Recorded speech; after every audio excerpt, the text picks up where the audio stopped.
آج اس دور کی تنگ ظرفیوں نے ہمیں تباہ کر دیا ہے، ہمارے نوجوانوں کی صلاحیتوں کو برباد کر دیا ہے، ماں باپ نہیں سمجھ رہے اور نوجوان خود اپنی صلاحیتوں میں غور نہیں کر رہے، تو ہم تباہی کے دہانے پر پہنچ چکے ہیں۔ ہم اپنے حصے کا کردار ادا نہیں کر سکتے، ہم کسی شعبے میں ٹاپ کو نہیں پہنچ سکتے، ہم بس ایک محدود کردار پر اکتفا کر کے اپنے عہد سے یعنی سبق دوش ہو جاتے ہیں کہ بس ہم نے بہت کام کر لیا ہے۔ حقیقت یہ نہیں ہے۔ صحابہ کرام کو دیکھیے، حضرت ابو سفیان رضی اللہ تعالیٰ عنہ تشریف لائے، نبی پاک صلی اللہ علیہ وسلم نے یہ نہیں فرمایا کہ ابو سفیان آپ آزان دو، بلال آپ چلے جاؤ پیچھے، نہیں، بلال کے لیے آزان موضوع ہے، وہ آزان دے سکتا ہے، اور حضرت ابو سفیان کے لیے وزارت خارجہ موضوع ہے، یہ باہر جائیں گے، خطوط لے کر جائیں گے، بادشاہوں سے مذاکرات کریں گے، ان کو اسلام کی دعوت دیں گے، یہ بڑے آدمی ہیں اور بڑے آدمیوں کی آنکھ میں آنکھ ڈال کے بات کر سکتے ہیں۔ خالد ابن ولید رضی اللہ تعالیٰ عنہ آئے، نبی پاک صلی اللہ علیہ وسلم نے مکسرین فی الروایات، حضرت ابو ہریرہ رضی اللہ تعالیٰ عنہ مکسرین میں سے ہیں، یعنی سب سے زیادہ روایات کو نقل کرنے والے ہیں۔ ان کو یوں نہیں کہا اب آپ اٹھ جائیں، اب خالد ابن ولید بڑے بہادر آدمی ہیں، یہ روایات نقل کریں گے، نہیں، ابو ہریرہ کے لیے وہی کام موضوع ہے، اس کو تلوار تھماؤ، یہ میدان کا آدمی ہے۔ ہر ایک آدمی سے اس کی صلاحیت کے مطابق ان میں خدا کی عطا کردہ ودیعت کردہ کمالات اور خوبیوں کی بنیاد پر حضور نے کام لیا تو وہ کائنات کی مقدس ترین جماعت بنے۔ ہم کہتے ہیں کہ ہم صرف مسجد میں نماز پڑھ کر خدا کی رضا کو حاصل کر لیں گے، اپنی صلاحیتوں کا دن قیامت کے حساب دینا ہوگا کہ تمہارے اندر طاقت تھی، صلاحیت تھی، جو میں نے تمہارے اندر یہ صلاحیتیں رکھی تھی ان کو کیوں بروئے کار نہیں لائے تھے۔ دلچسپی نہیں ہوتی اس کام سے، پیسے کے پیچھے پڑے رہتے ہیں، وہ ضائع ہو جاتی ہیں۔ عزیز دوستو، شیطان بہت مکار ہے، اور یاد رکھیے سب سے زیادہ تکلیف شیطان کو ہماری خوبیوں کی وجہ سے ہوتی ہے کہ یہ اپنی خوبیوں کو استعمال کر کے اللہ کی رضا حاصل کرے گا، لہذا اس کو صرف نظر کروا دوں، یہ دیکھے ہی نہیں اس طرف، اپنے من میں جھانکے ہی نہیں، اپنے من کے بحر بے قرار میں ڈوب کر اس سے اپنی جو ہیرے اور لال اور جواہر اور موتی خدا نے اس میں رکھے ان کو نکالے ہی نہیں۔ یہ کیا کرتا ہے شیطان؟ ماضی پر نظر ڈلواتا ہے، محرومیاں یاد دلاتا ہے، تو نے فلاں کام کیا برباد ہو گیا، تو نے فلاں کام کیا تو تباہ ہو گیا، اب تو یہ کرے گا تو ناکام ہو جائے گا، اب کرنا ہی کچھ نہیں ہے۔ ماضی پر افسوس، مستقبل کی فکر،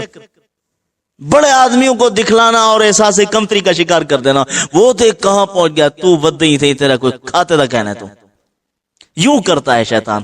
تو اس کو احساس کمتری کا شکار کر دیتا ہے، وہ بیچارہ قدم بڑھانے کو تیار نہیں ہوتا، وہ جہاں پہنچنا تھا وہ پہنچ چکے ہیں، جو کچھ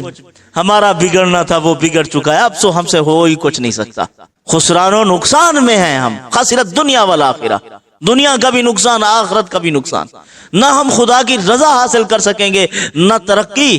کے جو زینے ہیں ان پر قدم رکھ سکیں گے۔ قرآن مجید میں اس کے متعلق اللہ پاک نے ایک اہم اصول بیان فرمایا، لِكَيْ لَا تَأْسَوْا عَلَىٰ مَا فَاتَكُمْ، جو تم سے چلا گیا اس پر گھبراؤ نہیں، جو تمہارے پاس موجود ہے، وَلَا تَفْرَحُوا بِمَا آتَاكُمْ، اس پر اتراؤ نہیں، جو گیا، جو ہاتھ سے نکل گیا اس پر افسوس کرتے کرتے، ہاتھوں کو مسلتے مسلتے مایوسی کی کیفیت تک نہ پہنچ جاؤ، فرمایا کہ اس کو جانے دو جو چلا گیا ہے، اس کو سوچتے نہ رہو، جو ماضی میں ہو چکا ہے بس، اور مستقبل میں جو ہونا ہوگا وہ بھی دیکھا جائے گا، حال کو بناؤ، موجودہ وقت جو میرے پاس ہے اس کو میں نے کیسے کارآمد بنانا ہے، اس میں میں نے کیسے ترقی کرنی ہے، اس میں کتنی کوشش کی ضرورت ہے، حال کی فکر کرو اور اس کو اپنے کسی نہ کسی ترقی کے عمل میں مصروف کر دو، آگے بڑھو۔ اللہ پاک نے فرمایا کمزور مت پڑو اور آگے بڑھو، بزدل نہ بنو، بزدل نہ بنو، طاقتور بنو، شجاع بنو، بہادر بنو اور آگے بڑھو۔ آپ حضور کی زندگی پر نظر کریں، غریب سے صحابی ہیں حضرت ظاہر رضی اللہ تعالیٰ، آنکھوں پہ ہاتھ ڈال دیا حضور نے، اب وہ پیچھے کو ہو رہے ہیں کہ حضور کے ہاتھ ہیں، خوشبو آ گئی،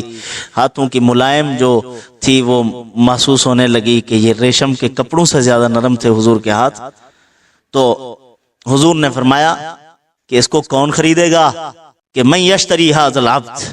اس غلام کو کون خریدے گا؟ سبزی بیچ رہے تھے مدینہ منورہ میں، غریب سے صحابی تھے۔ انہوں نے فرمایا اذن لتجدنی کاسدا یا رسول اللہ، حضور اگر آپ مجھے بیچیں گے تو سستا پائیں گے، مجھے کون خریدے گا، میں تو غریب آدمی ہوں۔ حضور نے فرمایا انک لست عند اللہ کاسدا، اے ظاہر دنیا جس نظر سے دیکھے، تیرے میلے کپڑوں کو دیکھے یا تیری ٹوٹی ہوئی جوتی کو دیکھے تو اس سے قیمت نہیں لگے گی، انک لست عند اللہ کاسدا، اللہ تعالیٰ کے ہاں تو قیمتی ہے، سستا نہیں ہے، خدا کے ہاں تیری بہت قیمت ہے۔ ان کو مایوسی سے نکالا اور احساس کمتری سے نکال کر ان کو کائنات کا عظیم ترین مقدس ترین شخص بنایا، صرف دنیا کی نظر میں نہیں، خدا کی نظر میں بھی۔ اللہ نے بھی کہہ دیا رضی اللہ عنہم ورضوان، اے محمد میں تیرے ساتھیوں سے خوش ہو گیا ہوں،